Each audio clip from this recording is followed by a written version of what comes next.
Ямар оолыг чи? Спагетти гэж байгаа. За, спагетти яаж хийдий?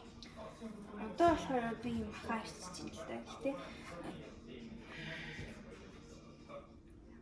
Эхлээд яасан? эхлээд гоймогоо чанаад гоймогоо чанаж дуусныхаа дараа усын шүгээд тэгээд баг зэргийн тос хийгээд тутгана наалдуулахгүй тулд.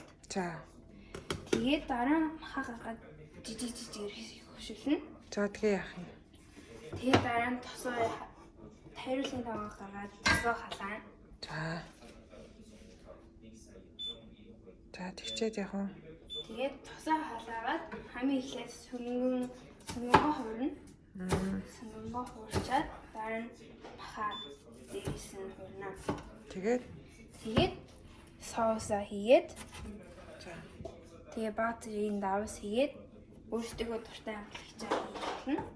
За. Тэгэл ер нь бол болоо доо. За.